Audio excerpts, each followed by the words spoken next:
seperti ini. Kalau enggak seperti ini, ya kita nggak akan tahu yang namanya teknologi Zoom gitu ya. Oke, ada yang baru hadir lagi. Ini kelas CR19B, mata kuliahnya benar pembelajaran mesin. Iya, Pak. Iya, benar. Dosennya benar saya. Benar, Pak. Benar, Pak. Takut salah kamar gitu. Takut salah kamar. Nanti kalian nyesel salah kamar.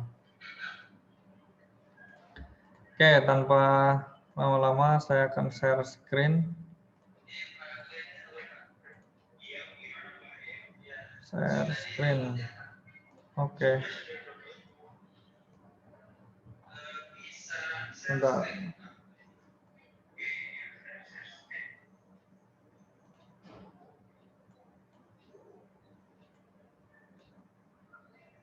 Bentar.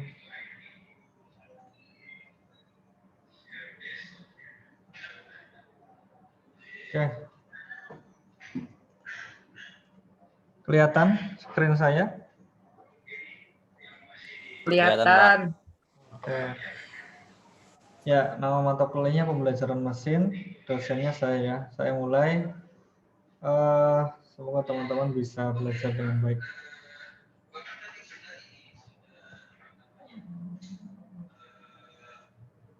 Oke, sebelum dimulai, kalau masuk ke materi, coba saya perkenalkan diri dulu ya.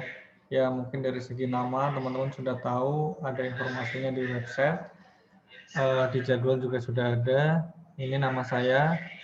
Kemudian ternyata di pembelajaran mesin itu tidak hanya saya, ada teman-teman dosen yang lainnya, tapi ini ngajar kelas lain sih. Tapi untuk informasi saja, kalau teman-teman mungkin suatu waktu pengen tanya terkait dengan pembelajaran mesin, itu bisa tanya ke dosen lainnya seperti Pak Bambang, ada juga Bu Cynthia. Nah, tapi kalau dalam proses pembelajaran di kelas, ya konsultasi atau tanya aja sama saya. Di luar pembelajaran kelas ini boleh ke yang lainnya juga boleh. Gitu ya. Ini informasi saja. Nanti di dalam praktikum juga ada asisten praktikum. Ini baru satu yang setor nama ke saya, namanya Hasri Akbar. Ya, nanti pas praktikum pertama kali ketemu juga mungkin akan perkenalan lagi. Gitu ya. Kemudian ini nama saya, email saya. Silakan dicatat kalau mau komunikasi lewat via email. Silakan dicatat, atau nanti juga ini file PPT-nya saya kasih ke teman-teman ya. Kemudian sebentar ya, ini nomor HP saja, silakan dicatat atau disimpan di HP teman-teman. Kalau memang ada perlu, silakan japri saya, bisa SMS, bisa WA atau Telegram atau nomor apapun lah. Ini kayaknya nomor saya satu aja ini. Jadi silakan disimpan kalau memang itu dibutuhkan. Tapi ya tahu waktu dalam komunikasi ya. Jangan malam-malam, tengah malam komunikasi sama saya gitu. Nanti mengganggu gitu ya. Ruang kerja saya ada di Prodi Teknologi Informasi.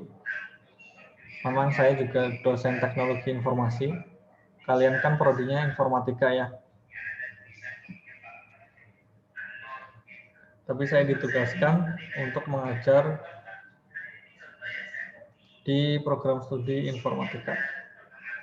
Oke, teman-teman nanti kalau ada pertanyaan silakan langsung open mic saja atau langsung di kolom chat. Saya harap teman-teman tetap on cam agar saya juga bisa berinteraksi ke teman-teman. Kemudian ini terkait jadwal ya, mungkin di website juga teman-teman sudah tahu jadwalnya. Kelas teori, kelas kalian itu ada di hari Senin di jam 14.20 sampai jam 4.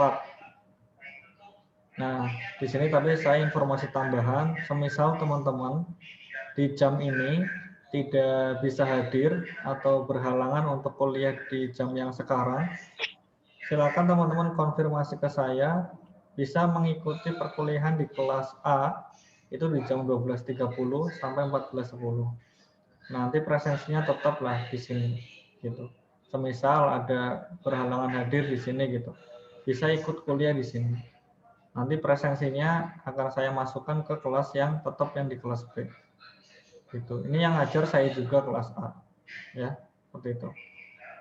Begitu juga dengan yang praktikum di hari Selasa, teman-teman jadwalnya jam 16.15 sampai jam 6. Tapi kalau ini itu saya rasa jangan pindah ke sini ya, nanti rebutan. Kalau misal nggak bisa ya izin aja kalau praktikum, karena ini terkait dengan ruangan di lab terbatas, haknya IF 19A nanti dikurangi teman-teman. Ya, IF 19A itu jadwalnya 14.20 sampai jam 4. Ya kalau udah full, berarti teman-teman mau nggak mau memang kuliahnya di jam 16 sampai jam 6 besok hari Selasa. Kalau yang praktikum, komunikasi dulu aja nggak apa-apa dengan saya kalau misal di jam ini nggak bisa gitu. Atau mau di jam hari Sabtu juga boleh dengan kelas karyawan ya, dengan bapak-bapak, dengan ibu-ibu gitu ya. Kalau misal di jamnya sendiri, di kelas sendiri nggak bisa hadir tapi harus komunikasi. Oke, kemudian untuk perkuliahan ruangan ya, kalau teori, kalau zaman sekarang nggak punya ruangan, pasti online dengan Zoom. Dan juga menggunakan online course-nya Amikom, kuliahonline.amikom.purwokerto.ac.id. Jadi ada dua media yang kita gunakan untuk kelas teori, ada Zoom sama online course website. Kalau praktikum, teman-teman wajib di lab. Tapi kalau memang terkendala jarak atau gimana, itu menggunakan Zoom. Di sini rata-rata daerahnya mana ini? Rumahnya? Purwokerto, Pak. Purwokerto. Ada yang di luar Purwokerto? Ada nggak? Cilacap. Deket lah Cilacap. Di luar Barling Masaket. Halo, Pak. Ya, halo, Pak. Ya. Tegal ada. Pemalang, Pak. Pemalang ya. Jadi sekarang di mana, Mas? Konek juga sama lab yang hari. Udah saya assessment. Komsin Udin. Pokoknya kali kamu yang SP kemarin ya? Bukan.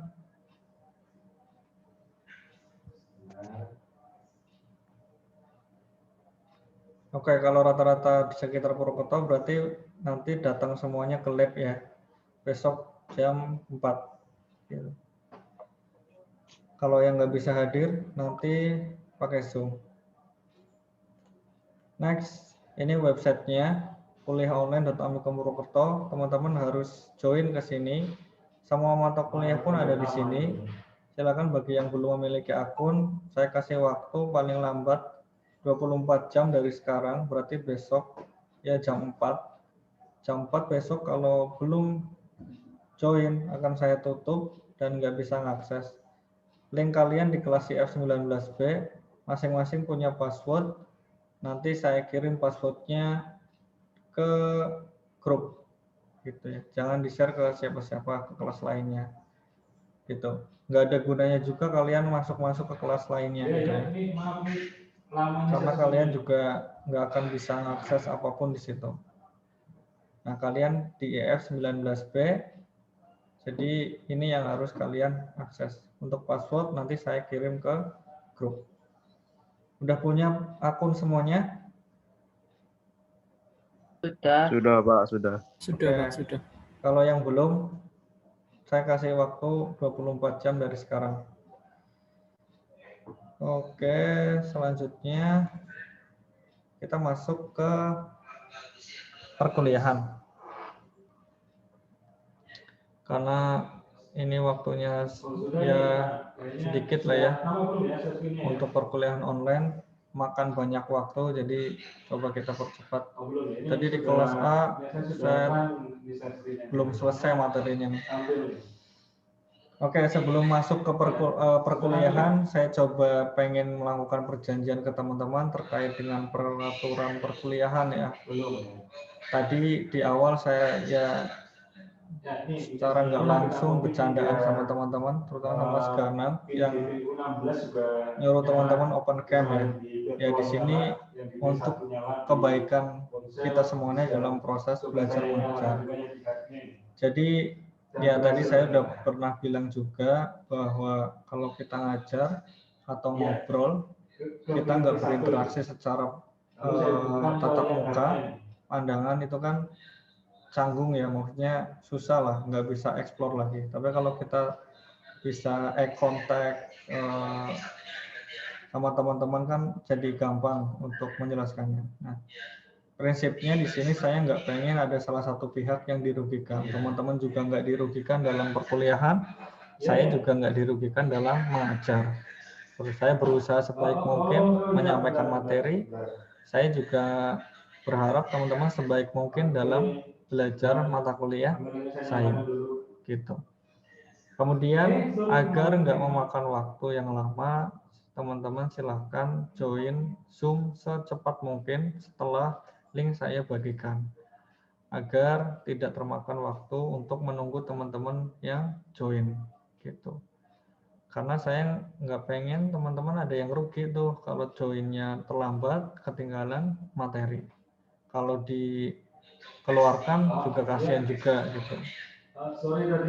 Jadi usahakan udah tahu jadwalnya, ya udah siap-siap jam 14.20 atau jam 14.30 lah maksimal, siap-siap di depan HP atau di depan laptop gitu. Kalau semisal terlambat, ya silakan konfirmasi aja di grup biar nggak ditunggu-tunggu gitu kan. Kalau saya terlambat juga nanti akan konfirmasi ke grup. Tuh. Sepakat nggak teman-teman?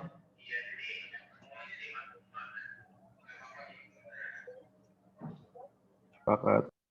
Iya, Pak. Sepakat. Oke, gitu ya. Biar kita sama-sama nggak ada yang dirugikan. Baik. Teman-teman sebelumnya udah pernah dengar kata-kata terkait dengan pembelajaran mesin? Cuman ini karena diskoneksi nih. Jadinya ini namanya. Atau bahasa kerennya itu machine learning. Udah pernah dengar belum? Belum ya? Apa ini, Pak? Baru pertama kali ya? Oke, nggak apa-apa. Coba kita belajar bareng-bareng apa itu pembelajaran mesin atau machine learning. Jangan bingung kalau misal searching di Google antara pembelajaran mesin sama machine learning itu seperti apa. Itu sama namanya ya. Oke. Deskripsi mata kuliahnya seperti ini. Jadi nanti teman-teman akan belajar terkait dengan pemahaman mengenai konsep pembelajaran mesin dan implementasinya seperti apa. Nah, di dalam pembelajaran mesin itu ada metode atau model atau algoritma yang teman-teman harus pelajari. Gitu. Nanti juga ada tugas, praktek, dan teman-teman dapat memahami secara langsung bagaimana menyelesaikan masalah terkait pembelajaran di dalam era industri 4.0. Kalau industri 4.0 sudah pernah dengar ya? Sudah pernah dengar belum? Pernah, Pak. Pernah ya. Apa menurut teman-teman? Kalau menurut saya itu apa ya, sebuah era industri di mana kita berpindah ke teknologi yang lebih canggih itu. Misal kayak semisal kita bikin produksi apa itu udah pakai alat mesin, komputer yang udah terprogram gitu, Pak. Jadi kita lebih praktis. Oke. Terima kasih Mas Denny. Ya. Ada yang berpendapat lain? Industri 4.0 itu apa sih?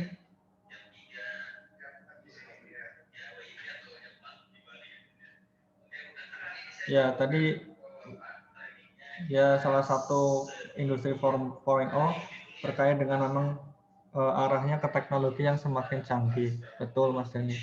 Tapi nanti ditambahkan eranya 4.0 itu semuanya terhubung dengan internet. Serba ada internet. Gitu. Apapun bisa terhubung dengan internet. Benda bisa terhubung dengan internet. Yang bisa dikatakan ilmunya terkait dengan IoT. Gitu. Semuanya pokoknya internet lah. Yaitu industri 4.0.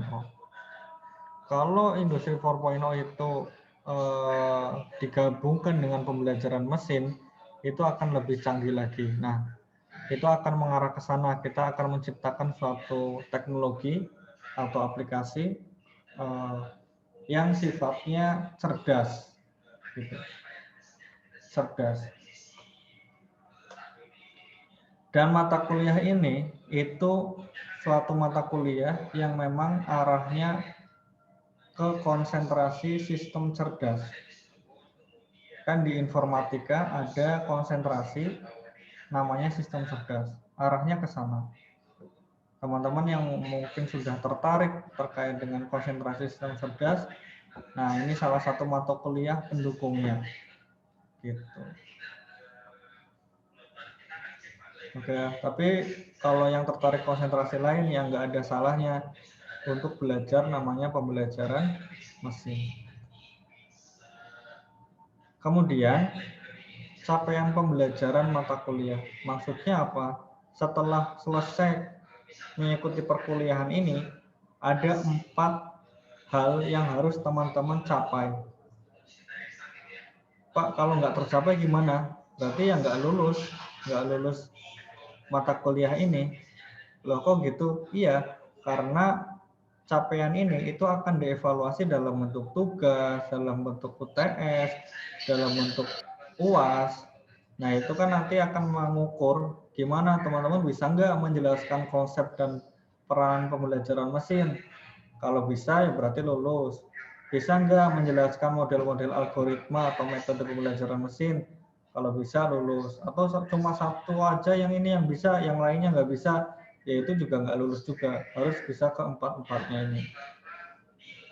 Setelah lulus ini setelah mata kuliah ini selesai, teman-teman dituntut untuk bisa keempat ini.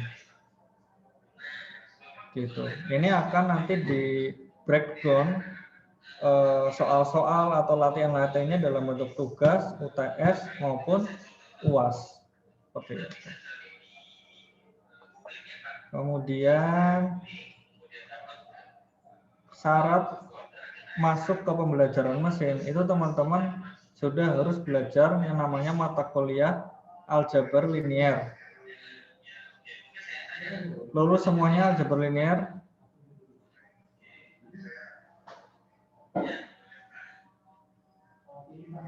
Ada yang nilainya jelek? B, Pak. B? Ya udah bagus lah. Yang kedua, mata kuliah kalkulus. Ini harus lulus dulu. Ya. Harus bisa dulu. Jadi ini nanti akan kita pakai lagi aljabar linier, kalkulus. Teman-teman nanti ngotak-ngatik metrik lagi. Itu akan ada di pembelajaran mesin. Statistik baru semester ini ya? Iya, Pak. Semester ini. Oke, nggak apa-apa. Berarti paling nggak sudah ada modal aljabar linier sama kalkulus. Untuk bahasa pemrogramannya kan sudah ada bahasa pemrograman Python. Nah, Python ini akan kita gunakan di pembelajaran mesin juga. Gitu. Kemarin udah dapat Python sama Pak siapa? Pak Hendra. Oke. Oke, good. Selanjutnya, ini referensi yang bisa teman-teman pakai ya. Nanti saya share referensinya ini dalam bentuk e-book. Kemudian ini yang perlu kita sepakati agar tidak ada yang dirugikan satu sama lain. Saya tawarkan ini presensi 15%, tugas 25%, UTS 30%, UAS 30%.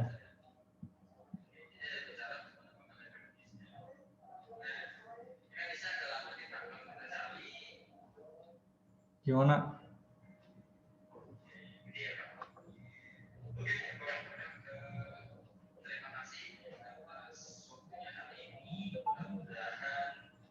Kalau diam berarti setuju semuanya nih.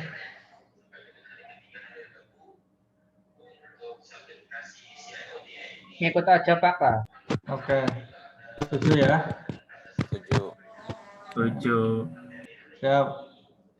Nggak ada yang perlu diperdebatkan lah ya di sini. Oke. Selanjutnya. Tugas. Nanti ada tugas harian, ada final project kelompok. Final project itu ngarahnya ke PKM. PKM yang dituju yaitu PKM R, PKM AI, dan PKM AC. Ini berkelompok. Teman-teman nggak perlu tanya lagi ke saya, kayaknya udah paham terkait PKM. Ya mungkin pertemuan selanjutnya akan lebih dibahas terkait dengan final project gitu. Di sini saya pengen cerita, ingin merubah mindset teman-teman juga. Sebelumnya tadi akan saya tanyakan ke teman-teman, kenapa setiap mata kuliah dan di situ ada dosen selalu memberi tugas kepada mahasiswanya. Menurut teman-teman kenapa sih?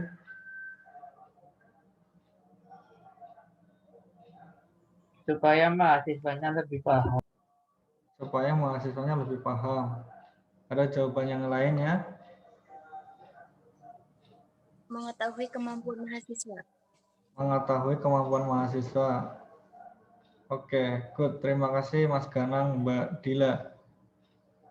Jadi memang betul, teman-teman jangan berpikiran negatif ke dosen terkait dengan tugas mata kuliah.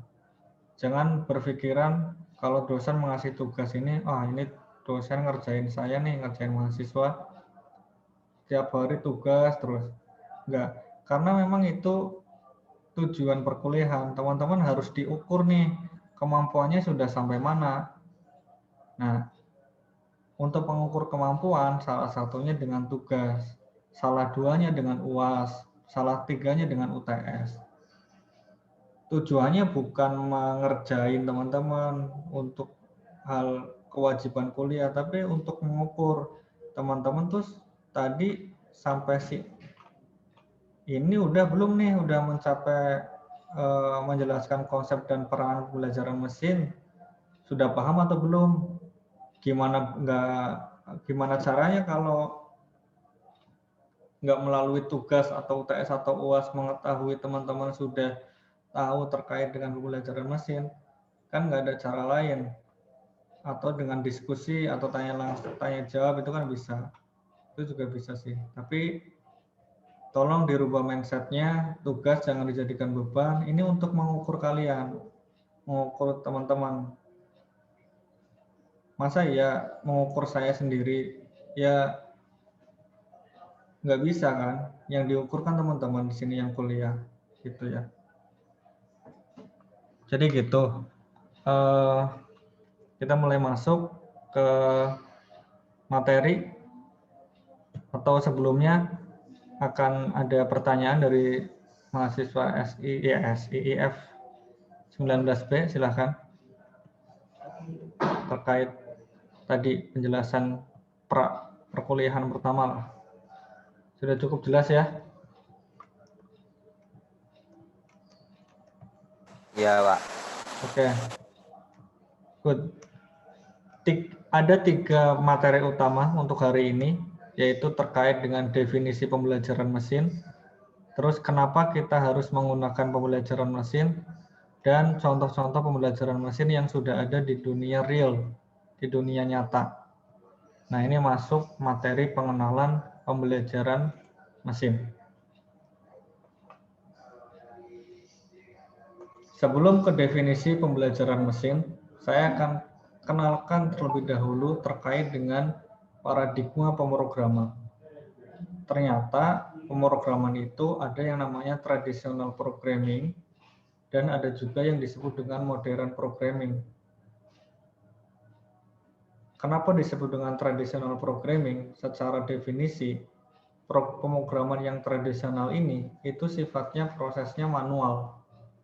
Artinya, seorang programmer ini menciptakan suatu program itu secara manual atau membuat atau merumuskan coding itu secara manual.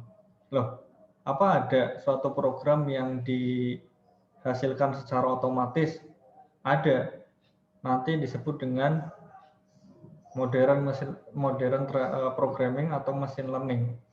Nah, di sini saya ingin bandingkan terlebih dahulu sebelum adanya modern programming, ada juga namanya traditional programming.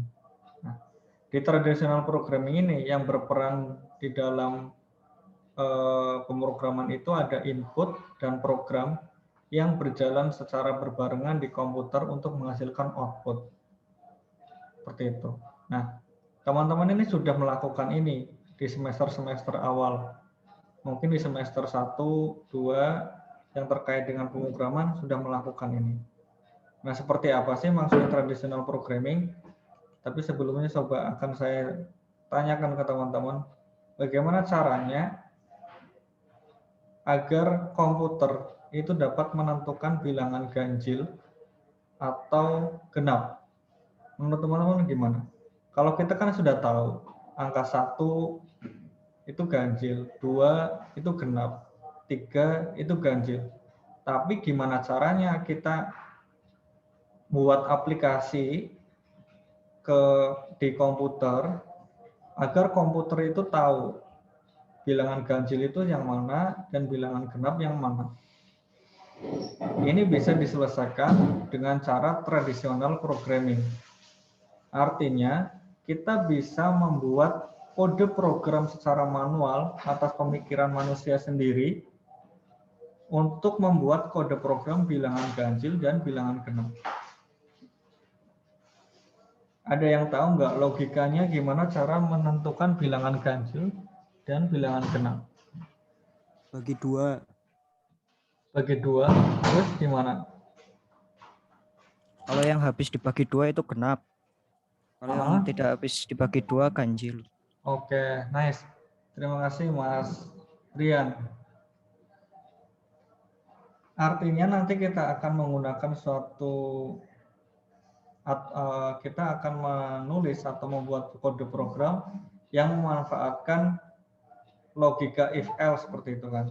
Nah, secara flowchart itu akan digambarkan seperti ini. Ya. Nanti akan ada deklarasi variabel bilangan, kemudian dimasukkan bilangan tersebut. Jika bilangan tersebut dibagi 2 sama dengan 0, maka dia bilangan genap. Tapi kalau dia hasilnya bukan 0, berarti dia bilangan ganjil. Nah, ini akan sangat mudah oleh kita, oleh manusia untuk membuat pemrograman yang seperti ini. Kita dapat menyelesaikan pemrograman yang seperti ini dengan cara tradisional programming. Loh, kasus yang seperti apa Pak yang nggak bisa diselesaikan dengan tradisional programming? Nanti kita lihat.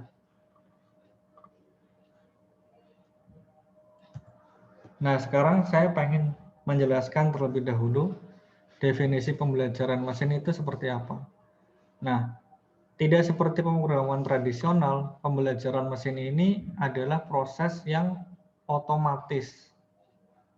Artinya, dia akan menghasilkan suatu program. Jadi dibalik, tadi gambarnya di traditional programming, input plus apa? Program. Plus program, menghasilkan output. Kalau di pembelajaran mesin atau machine learning, yang dihasilkan itu suatu program. Jadi kan programnya keluar otomatis kan. Jadi outputnya itu udah ada dulu, kemudian ditambah input, itu akan menghasilkan program. Dan program ini bisa digunakan dalam pemrograman tradisional. Seperti itu. Jadi konsepnya, program yang tadi dibuat secara manual seperti ini oleh manusia, oleh seorang programmer, dalam kasus-kasus yang kompleks tertentu, kita dapat membuat atau dengan bantuan pembelajaran mesin. Ada yang raise hand? Ada yang mau bertanya? Siapa? Atau kepencet?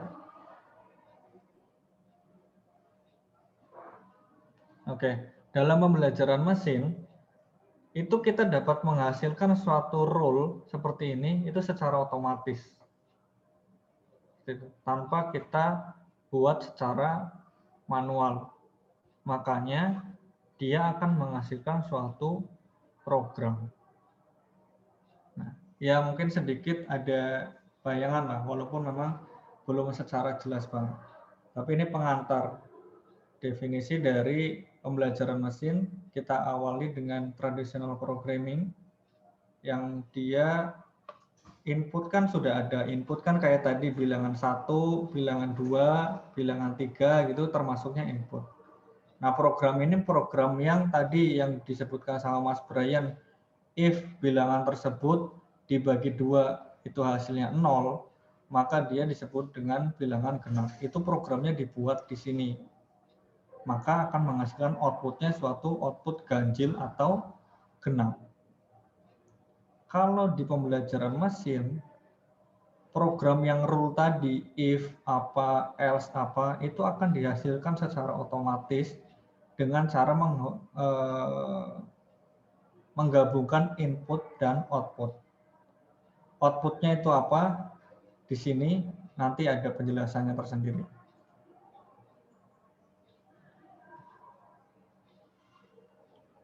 Oh, presensi. Iya, nanti ya. Sampai sini ada pertanyaan atau enggak? Belum, Mbak. Belum ya. Silakan kalau ada pertanyaan langsung open mic saja dan langsung ditanyakan. Kemudian, kenapa kita harus menggunakan machine learning atau pembelajaran mesin? Coba kita ilustrasikan dalam suatu kasus tertentu ya. Misal di sini. Coba kita berpikir bareng-bareng bagaimana caranya agar komputer itu mengenal email itu berupa spam atau bukan spam. Teman-teman punya email kan ya? Punya. Pernah nggak membuka spam, menu spam di email kalian? Pernah. Kenapa tiba-tiba masuk ke situ otomatis?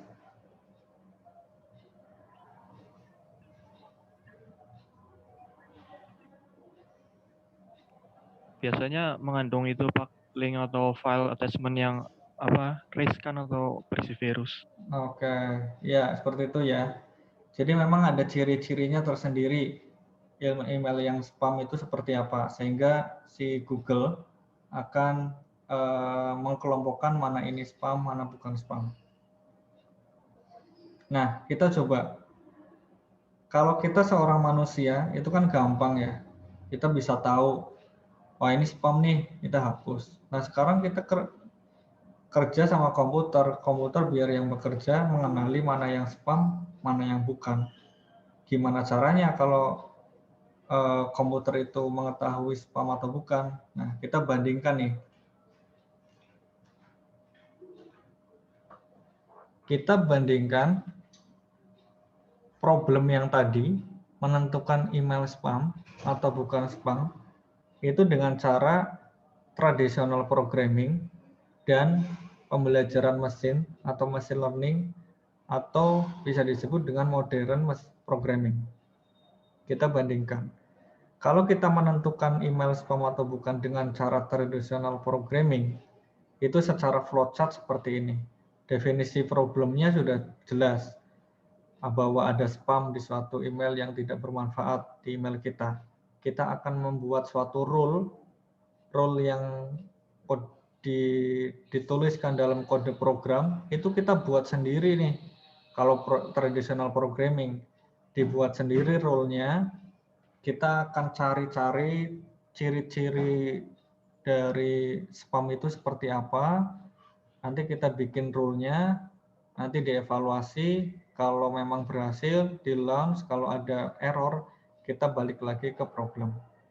Nah, itu secara flowchart. Secara detail seperti ini.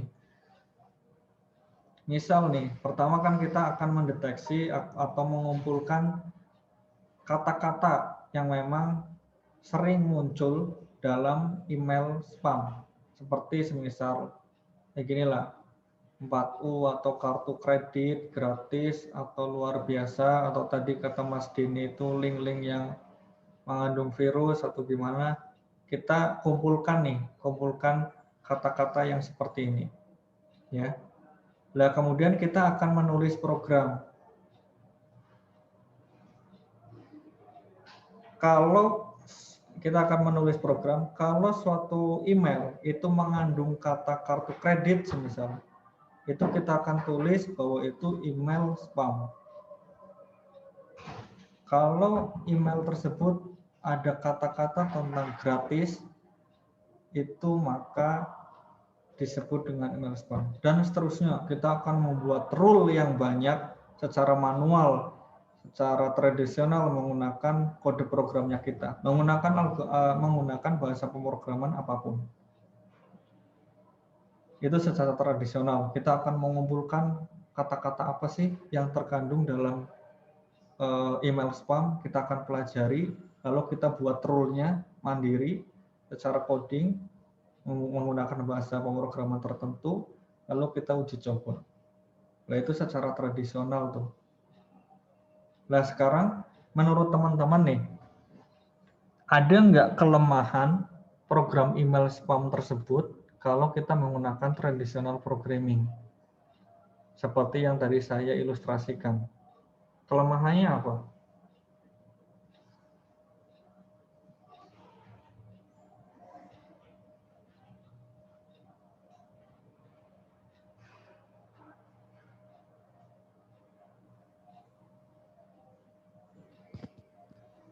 Kalau menurut saya itu agak berbelit-belit sepertinya, Pak. Kurang efisien. Kurang berbelit-belit gimana, Mas Denny? Kalau menurut saya nih ya, Pak, koreksi kalau saya. Ya nggak apa-apa, Mas Denny. Bagus.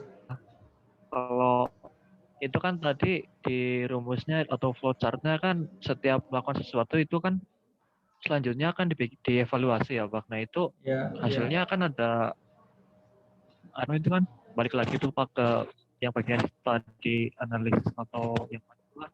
Nah, setelah itu habis itu nanti kan balik lagi ke awal yang bagian membuat aturan itu loh, Pak. Nah, sebenarnya agak lama itu loh, Pak. Kenapa nggak dibuat satu untuk semuanya sekalian gitu? Secara looping. Oke. Begitu Mas Denny. Ada pendapat yang lainnya dari ilustrasi yang tadi saya gambarkan, saya ceritakan? Adakah kelemahannya? Nggak efisien apa ya, Pak? Nggak efisiennya gimana? Ya, Mas Saifuddin. Ya, misalkan tadi kan sebuah email dikatakan spam atau bukan itu harus mengandung kata gratis, kartu kredit ataupun apa tadi kan. Nah, itu kan misalkan ada spam yang mengandung kata lain tapi bukan dari kata tadi. Ya. Kan nanti kalau di coding itu kan banyak banget. Ya. Saya ya, siap. Terima kasih Mas Saifuddin. Sudah bagus jawabannya. Ada yang mau menambahkan lagi? Satu lagi. Silakan.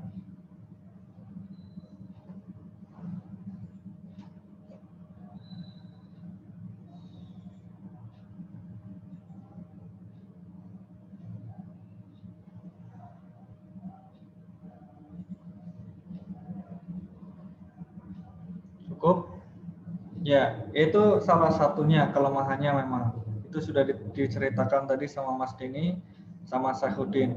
Yang pertama terkait pembuatan aturan. Betul. Tadi kurang efisien, berbelit-belit. Betul, memang seperti itu. Permasalahannya kalau semisal tadi diceritakan sama Mas Saifuddin, ada kata lain yang belum ada di aturan kita yang buat di program, di kode programnya belum ada nih. Semisal kata apa ya? Murah gitu, Pak. Murah ya, semisal murah. Belum ada nih di sini. Kita kan harus ngupdate ya, ngupdate programnya, ngupdate codingnya. Nah, itu akan suatu hal yang sulit menurut saya. Kita harus mengupdate program. Ada kata-kata yang baru lagi, kita update lagi secara manual di program. Itu yang menjadi permasalahan di traditional programming. Lebih lagi kita mendeteksi secara manual mana sih kata-kata yang terkandung dalam spam. Kita bergerilya membaca satu persatu secara manual sendiri atau dibantu dengan yang lainnya, kata-kata apa yang ada di situ semuanya gitu. Nah, itu akan menjadi suatu hal yang memang tidak efisien gitu ya. Dan akan sulit untuk secara apa ya, maintenance-nya sulit. Perbaikan programnya kalau ada perbaikan itu, kalau ada error itu sulit. Nah, sekarang coba kita bandingkan nih, bagaimana caranya kalau kita bekerja dengan pembelajaran mesin atau machine learning. Kita lihat flowchart-nya.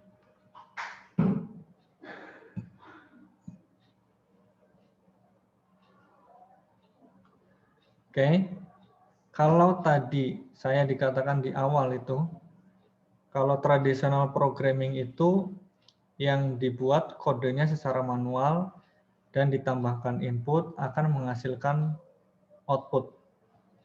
Kalau di pembelajaran mesin, itu input dan outputnya sudah tahu akan menghasilkan suatu program. Programnya itu dihasilkan. If else-nya itu dihasilkan secara otomatis di situ. Nah, bagaimana cara menghasilkan suatu program secara otomatis? Di sini dibutuhkan suatu data. Kalau kita terkait dengan kasus email spam atau bukan, kita harus mengumpulkan email. Mengumpulkan aja loh ya. Mengumpulkan email-email yang spam, mana email spam, mana yang bukan spam. Mengumpulkan saja. Kalau tadi apa? Kalau di awal, di traditional programming, caranya mengumpulkan dan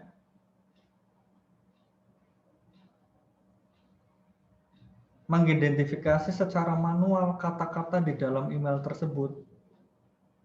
Ada kata gratis, ada kata murah, ada kata apa, itu disebut dengan spam atau bukan. Itu lalu kita apa namanya,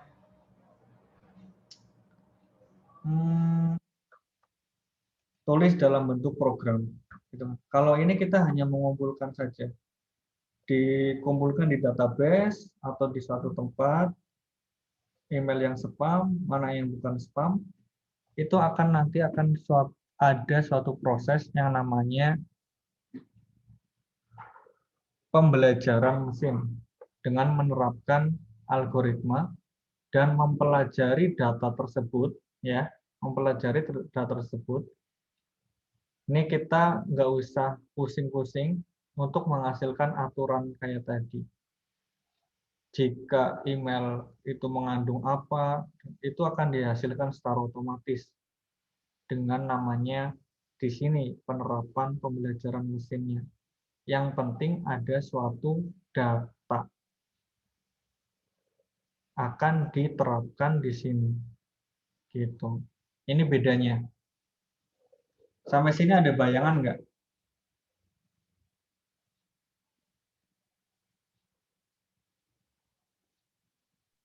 Lumayan, Pak. Oke, good Mas Denny. Jadi ada suatu data dikumpulkan dulu, email spam, email bukan spam, dikumpulkan aja. Nanti akan ada penerapan algoritma machine learning, pembelajaran mesin yang mempelajari data tersebut untuk menghasilkan suatu program. Program itu apa? Suatu aturan yang dapat menghasilkan atau mengetahui data tersebut mana yang spam dan mana yang bukan spam. Itulah peranan pembelajaran mesin. Gitu. Oke. Jadi intinya di sini ada suatu penerapan algoritma atau metode untuk mempelajari suatu datanya. Gitu. Dan nanti ada pola, ada program, ada model yang bisa diterapkan di tradisional programming. Jadi urutannya itu sebenarnya pertama kita tuh harus menggunakan modern atau machine learning terlebih dahulu untuk diterapkan di tradisional programming. Seperti itu. Kalau dulu kan enggak, full tradisional programming. Gitu.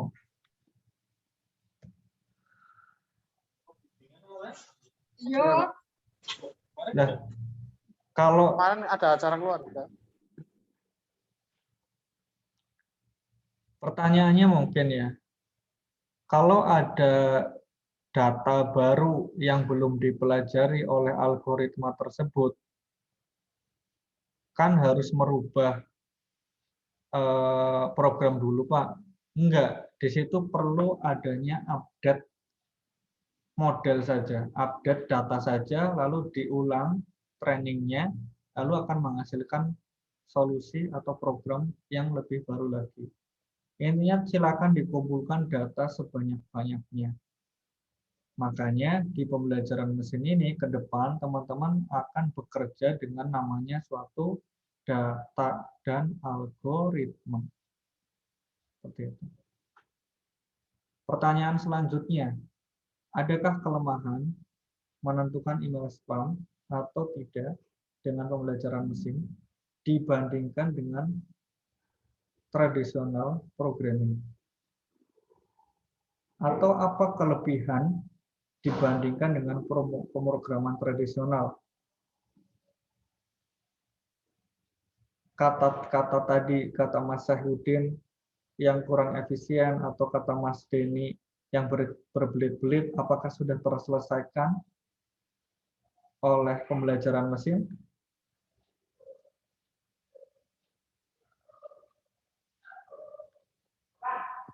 Harusnya sih sudah jauh lebih efisien sih Pak, kalau menurut saya. Kenapa Cuma Mas Denny? mungkin kalau menurut saya udah lebih efisien sih Pak. Cuma kayaknya nanti bakal itu loh, database-nya bakal tambah gede lagi Pak. Ya, betul. Karena memang kita bekerja dengan dataset atau database. Kalau Mas Syahrudin, udah efisienkah dengan adanya pembelajaran mesin?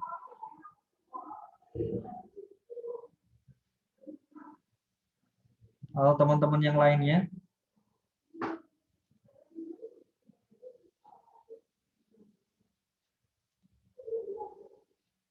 Silakan tanyakan aja kalau bingung. Kalau pemrograman mesin, ya kayaknya lebih relatif efisien ya Pak dibanding yang tradisional. Kenapa menurut kamu Mas?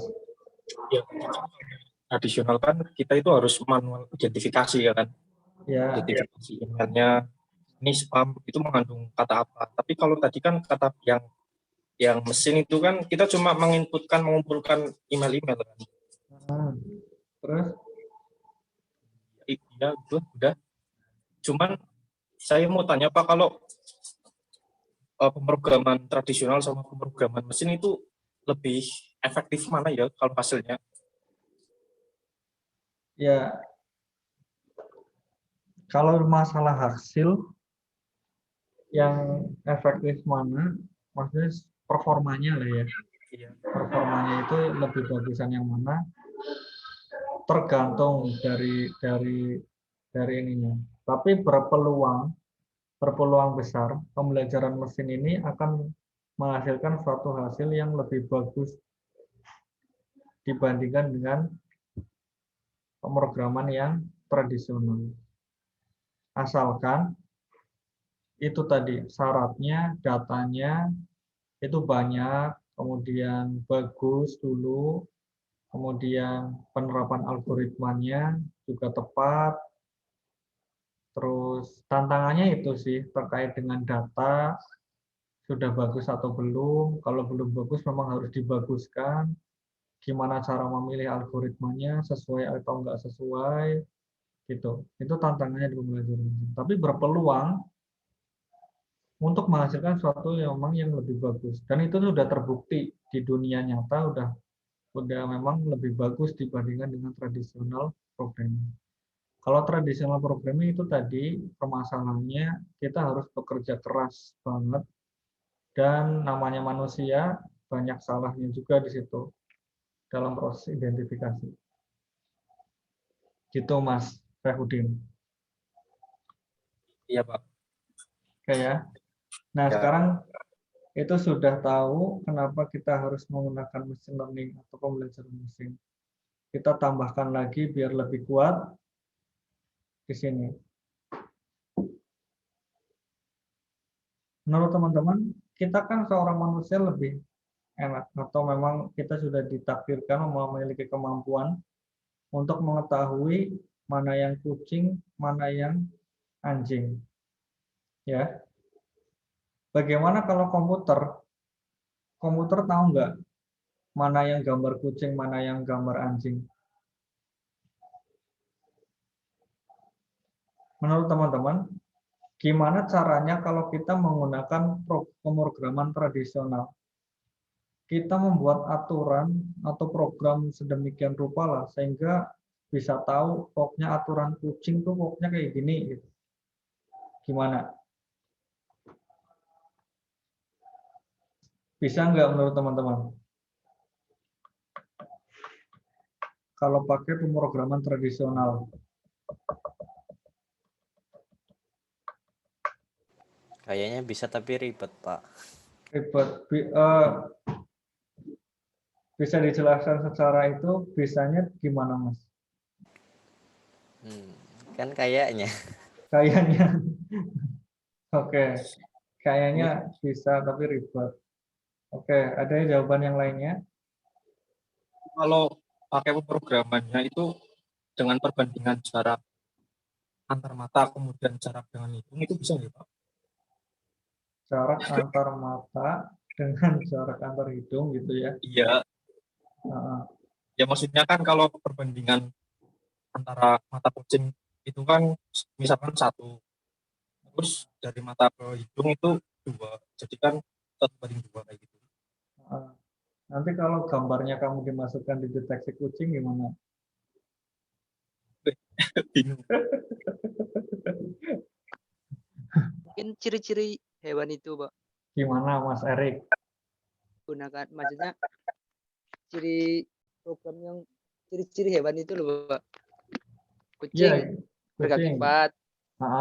Ayam kakinya 2. Nah, itu. Itu kan kita yang tahu. Kalau komputer yang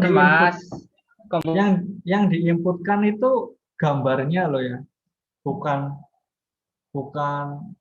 ini apa ada pom. Kakinya berapa? 2. Terus hidungnya berapa? 1. Itu kalau 21 kita juga 21 gitu kan. Kalau yang diinputkan gambar, semisal ini ada form input gambar kucing. Kita udah tahu nih kucing, tapi komputer tahu nggak? Gitu. Kita mau ngetes. Nah, kita kan mikirnya sulit banget kan, karena kalau menggunakan traditional programming itu akan ya bisa botak lah untuk membuat program ini gitu. Bahkan bisa dibilang nggak bisa. Gitu. Sulit banget. Terus susah mengenal kucing, suruh mengenal anjing, dibandingkan mana yang kucing, mana yang anjing. Komputer akan lebih sulit itu. Nah, makanya dengan pembelajaran mesin, itu ada namanya algoritma atau metode, itu akan nanti secara otomatis mendeteksi ciri-ciri yang tadi. Ciri-ciri kucing itu seperti apa, ciri-ciri anjing seperti itu apa, itu akan kita terapkan yang namanya pembelajaran mesin. Jadi yang tadi ciri-cirinya Mas Erik, matanya 2 dan segala macam, ya bisa masuk, tapi akan dipelajari dulu sama algoritmanya.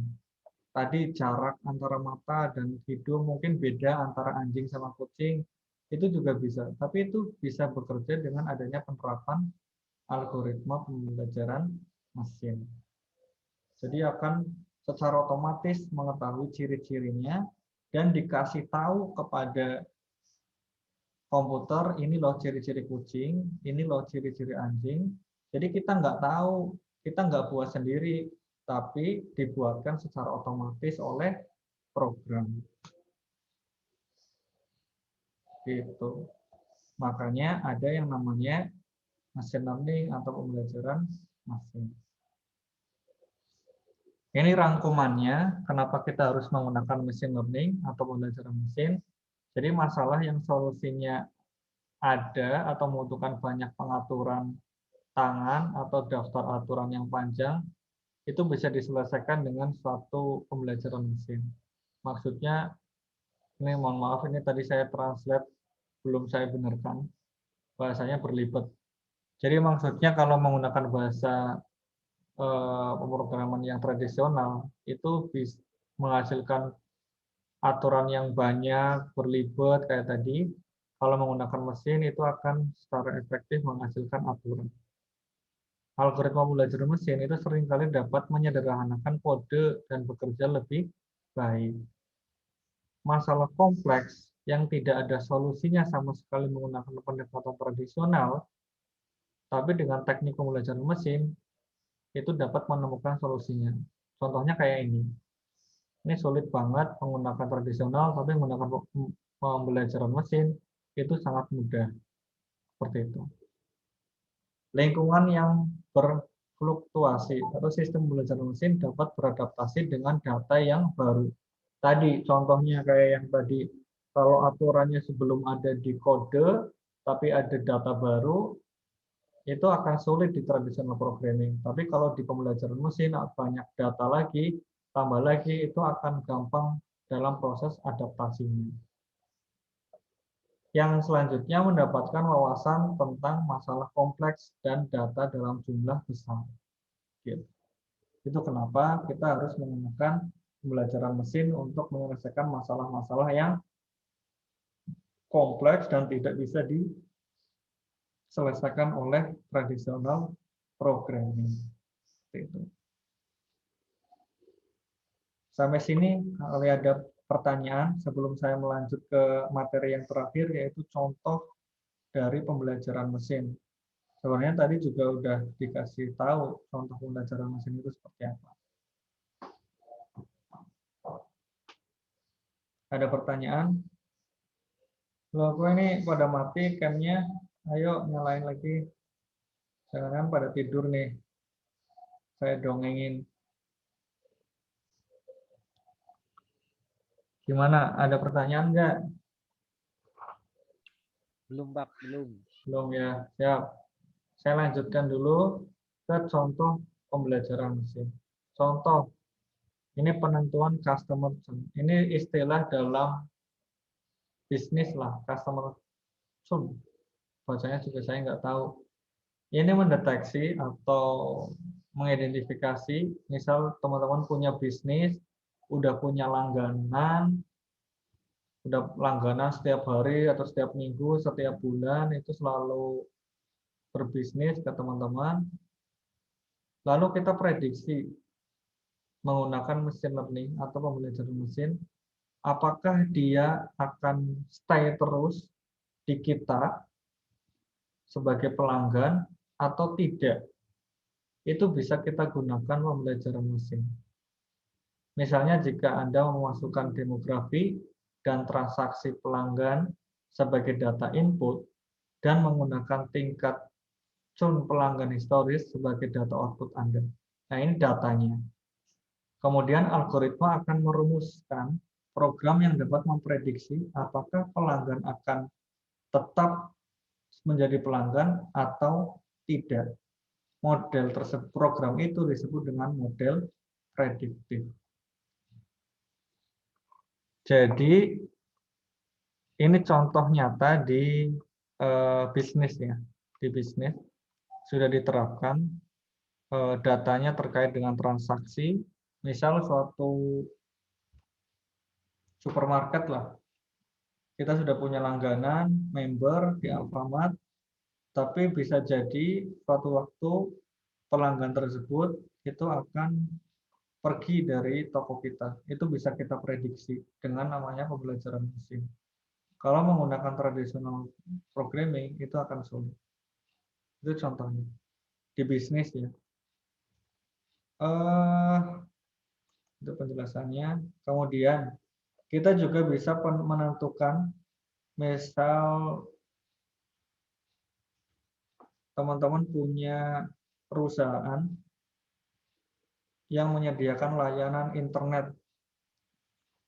Misal Mas Ganang bisa punya perusahaan menyaingi Telkom lah, kayak IndiHome gitu.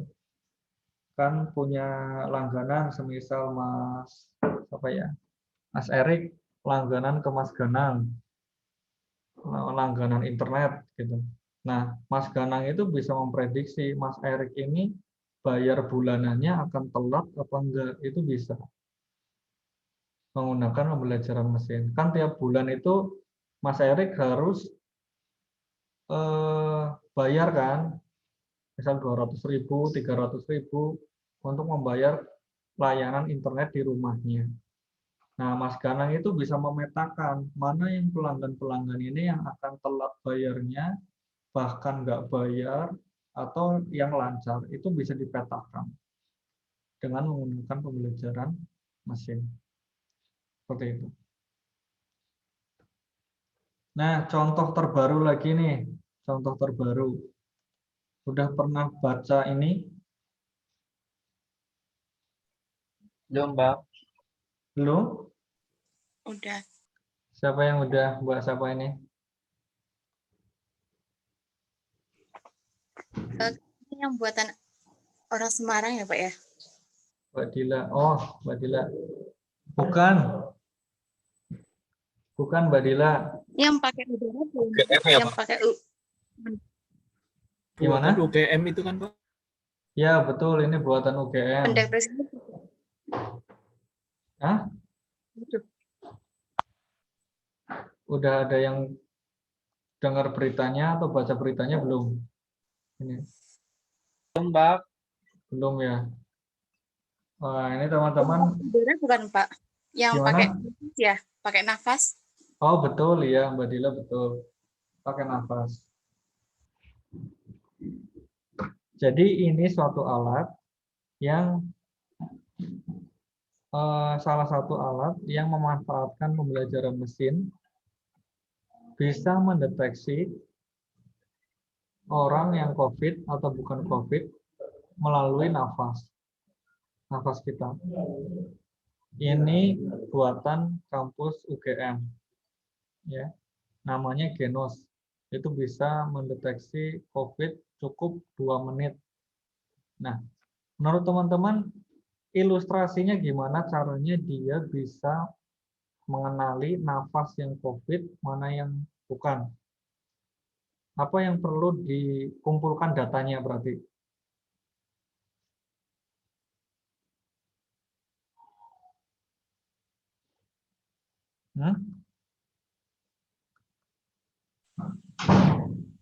Kandungan dalam udaranya, Pak.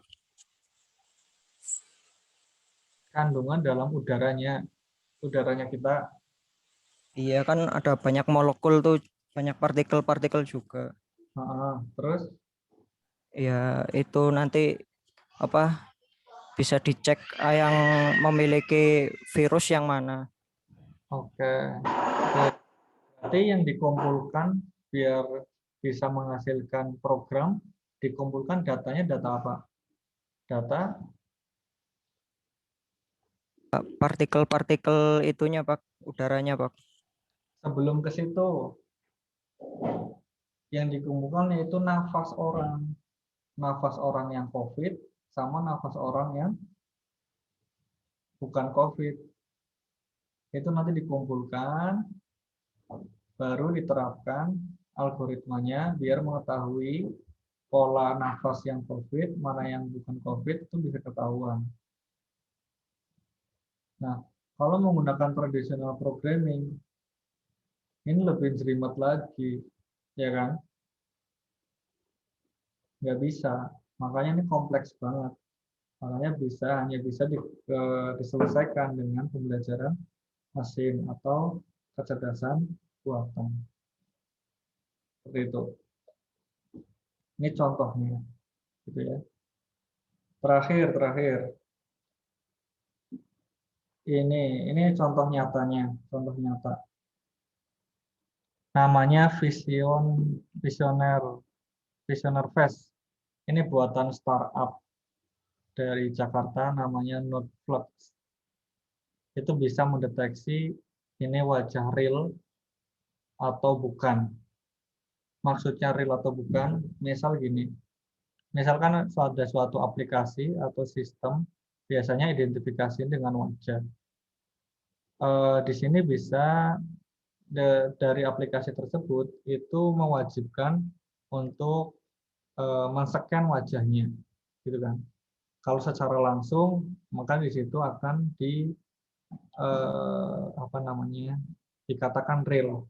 Tapi kalau semisal ada kejahatan, suatu penipuan, misal ya, ada yang ingin niat jahat untuk identifikasinya pakai foto atau buatan orang lain. Maka kalau nggak diterapkan pembelajaran mesin, di situ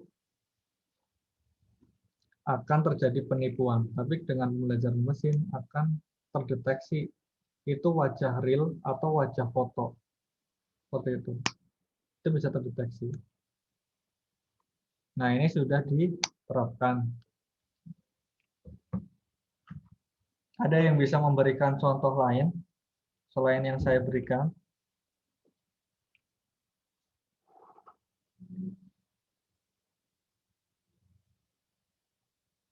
Apa coba?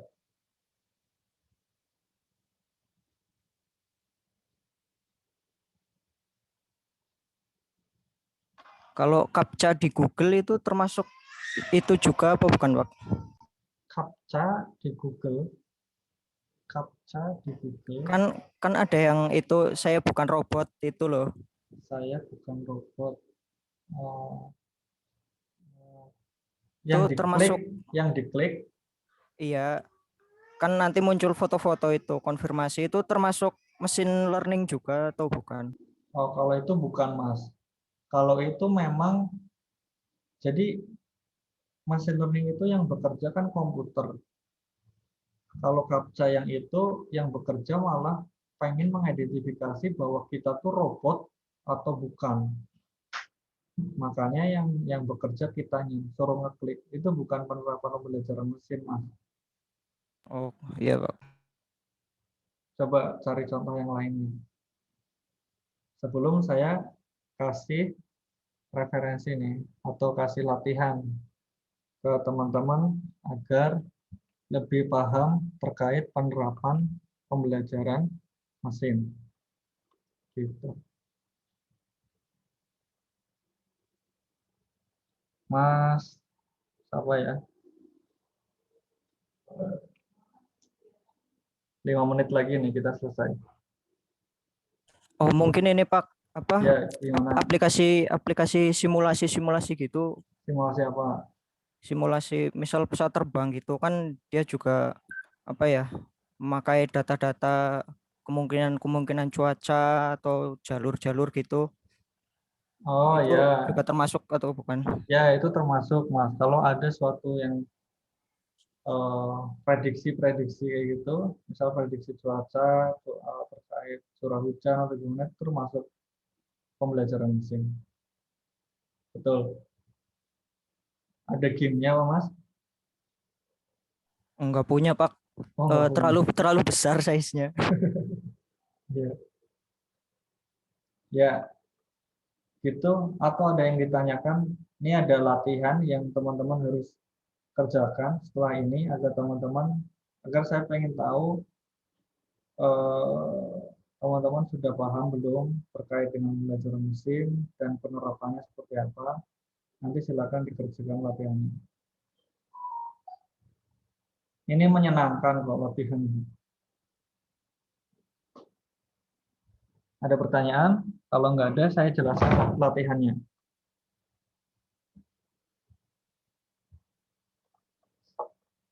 Udah ya? Nah, ini di slide terakhir ada latihan. Ada yang kenal ini?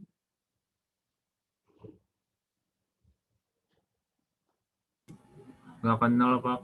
Nggak kenal. Nggak kenal. Belum nonton, Pak. Belum nonton. Nggak kenal. Oke. Kalian harus nonton. Karena kalian lagi belajar pembelajaran mesin. Ini harus nonton ini. Nah, di sini nanti saya kasih linknya lah. Kasih linknya untuk nonton. Jadi, Itu kan drama Korea kan, Pak? iya betul, drama Korea. Drama Korea. Hah? Itu disuruh nonton apa, Pak? Iya, disuruh nonton. Itu berapa episode itu, Pak? Banyak episodenya, Pak. Ya, episodenya banyak, 16. Clue-nya itu ada di episode 11. Ada di episode. Nyari review film aja lah. Berarti nontonnya satu episode aja, Pak. Episode 11. Ya, kalau mau nonton semuanya ya boleh. Kalau nonton satu episode saja ya boleh. Kalau mau cari artikel aja ya boleh. Reviewnya juga boleh. Bebas lah. Yang penting bisa mengerjakan yang ini. Nah, maksudnya di sini kalau pengen jelas ya nonton episode 11. Itu ditonton, di situ ada penerapan pembelajaran mesin tuh di startup-nya mereka. Di episode 11 itu sekitar ada 80 menit kalau nggak salah. Tapi di episode-episode awal pun sudah menjelaskan sih episode 2 atau 3 lah, mulai 2 lah. Itu sudah mulai menjelaskan pembelajaran mesin diterapkan di startup-nya mereka itu seperti apa. Nah, ini biar tugasnya menyenangkan nih, nggak jadi beban, jadi saya kasih latihan yang seperti ini. Terutama mungkin yang cewek-cewek ini yang senang sih. Tapi yang cowok-cowok juga semoga senang karena ini bukan terkait bucin-bucinan Korea drama kayak gitu ya. Saya awalnya juga menolak banget untuk nonton ini. Tapi akhirnya saya menemukan suatu ilmu yang bagus di sini. Ini bukan bucinan ya. Ini teknologi pokoknya lah. Teknologi cerdas lagi. Nah, tugas kalian boleh menonton atau dari review atau dari artikel, bolehlah, terserah. Yang penting bisa jawab ini. Bagaimana penerapan pembelajaran mesin di drakor ini, di drakor startup ini. Gitu. Ceritakan dengan bahasa Anda sendiri. Nah, besok ditulis dulu, lalu dikumpulkan. Dan saya akan tanya beberapa lah, atau kita diskusikan bareng di minggu depan. Gitu. Pak, itu berarti ditulis, Pak? Ya, ditulis pakai diketik lah, bukan diketik aja Pak lah. Ya, diketik. Dikumpulkan nggak, Pak? Apa nggak usah? Dikumpulkan lah, biar saya tahu jawaban masing-masing mahasiswa. Besok kita diskusi bareng atau nonton cuplikan bareng sedikit. Deadline-nya, Pak? Hah? Deadline-nya? Deadline-nya ya hari Senin. Hari Senin jam 12 siang. Senin depan tuh. Ya, Senin depan. Judul filmnya apa, Pak? Judul filmnya Startup kayak gitu doang. Linknya aja dikirim, Pak. Linknya siap, nanti dikirim di grup. Tapi ya mohon maaf, ini linknya ilegal. Nggak apa-apa, Pak. Udah biasa nonton ilegal. Kalau ada badge-nya, kirim badge. Jangan salah link ya, Pak. Oh, siap. Wih. Oke, begitu saja untuk hari ini. Untuk presensinya silakan di kolom chat saja, nanti saya rangkum. Passwordnya dikirim, Pak. Password apa? Yang tadi, yang student itu. Oh iya, siap. Kalau PDF-nya ini boleh diminta nggak, Pak? Ya, boleh. Nanti teman-teman download aja di kuliahonline.amikom.Purwokerto ya. Oke, Pak.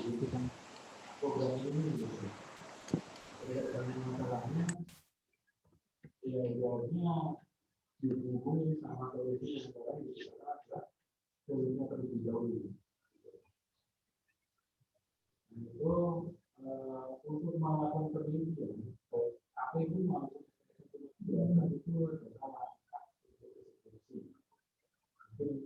Biar apa namanya menggunakan jadi artinya bisa pelajaran juga bisa bikin project jadi juga ada semangat tapi ini gimana kalau berdua apakah itu boleh jadi berdua dalam studinya tapi adalah projectnya sama masalah kalian itu tapi pendekatannya beda itu nanti hari ini fokusnya aku berpikirnya dia bisa Oke, kalau udah semua chatnya,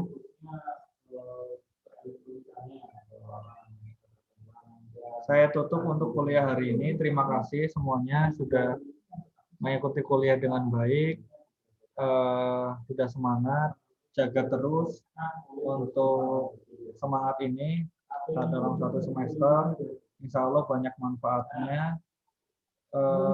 Jadi hari ini kita sudah belajar terkait dengan pembelajaran mesin, konsepnya, contoh-contohnya, itu seperti apa. Silakan ya nanti dipelajari lagi dan latihannya dikerjakan. Ini latihannya nanti kita diskusi bareng di minggu depan. Saya rasa cukup untuk hari ini. Terima kasih. Mohon maaf apabila ada kesalahan dari saya ya. Saya akhiri. Wassalamualaikum warahmatullahi wabarakatuh. Waalaikumsalam warahmatullahi wabarakatuh.